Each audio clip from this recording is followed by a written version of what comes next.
I sat in my car and I was flipping through them, and I was like, this is not mine. The CAT scan results had come as a shock to Dawn Sherrill. 17 spots on her right lung. It had been 20 years since she smoked her last cigarette. It's not mine. I was in denial. A month later, in March of 2021, Dawn and her husband Jason met with her pulmonologist to hear the results of a biopsy. It was cancer, specifically non-small cell adenocarcinoma.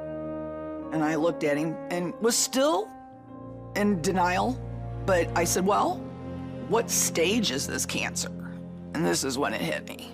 He said, you have stage 4 lung cancer, and it's metastasized all over your body.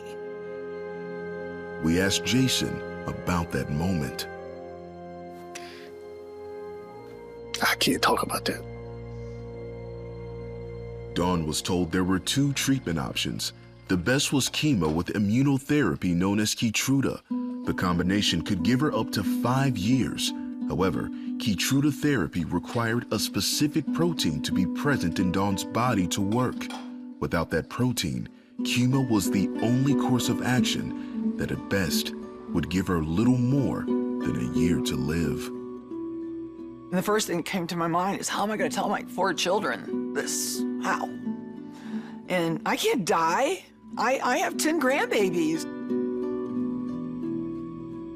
I want them to know me and have the relationship with me that I had with my grandma.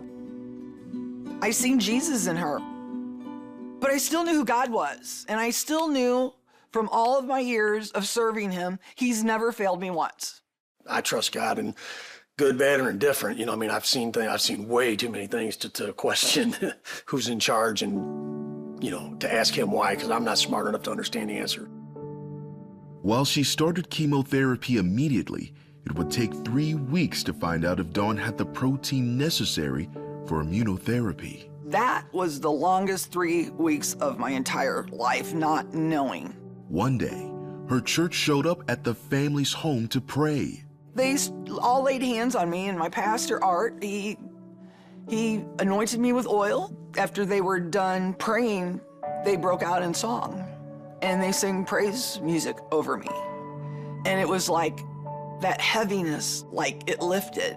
It turned out she did have the necessary protein, and doctors were able to add the immunotherapy treatment to the chemo. Even then, there were no guarantees. But even then, the success rate with the Keytruda, they give me 5 years to live. That was it. 1.5 to 5 years. At this point, oncologist Dr. Mary Malachek took over Dawn's care. So I usually tell people, I don't have a crystal ball. I'm not sure how we're going to do. We'll know more, with our first set of scans. We'll know more as we see how your body's tolerating this. Dawn began the treatments that would come around every 3 weeks. The side effects were devastating. Dawn, her family and friends continued to pray for healing. I had very few days that I doubted him through the sickest of times. And just God has a really good group of doctors around me and prayer warriors around me, and my husband, and my husband, and my husband. I can't say enough. One night, she woke up out of a deep sleep. It was the weirdest feeling. I felt this warmth, not just in my body. I could feel something running through my veins. I mean, I cannot explain it. I've never even heard it before. God told me that night, he said, I was healing you. Then, after several treatments, Dr. Malachek scheduled a follow-up scan. The cancer had shrunk 25%. Whenever we see the tumor start to shrink, that's always a great sign. Treatments and prayers continued, and a second scan showed the cancer was continuing to shrink. By the third scan in October 2021, it was clear Dawn was cancer-free. It's always wonderful when we see it, when we see someone who responds really well and really early like she did. And the big thing is that she's maintained that. If it wasn't for the drug and God's intervention and wisdom and knowledge, I wouldn't be sitting here today.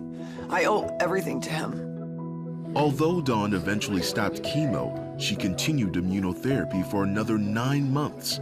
Today, she's still cancer-free and enjoys each day with Jason and their now 12 grandchildren. But he always wins. It's always his way, no matter what. No matter what anybody else says. Doctors can say what they're going to say. He's going to do what he's going to do, and I take his word on it. You know, I trust him. He didn't say, Jason, your wife's not going to make it or she is going to make it. He just said, trust me, and I did. And here we are. What an amazing God we serve. That's why this story is important to let people know there is a God who still heals. He is still a miracle-working God because the Bible says that he never changes.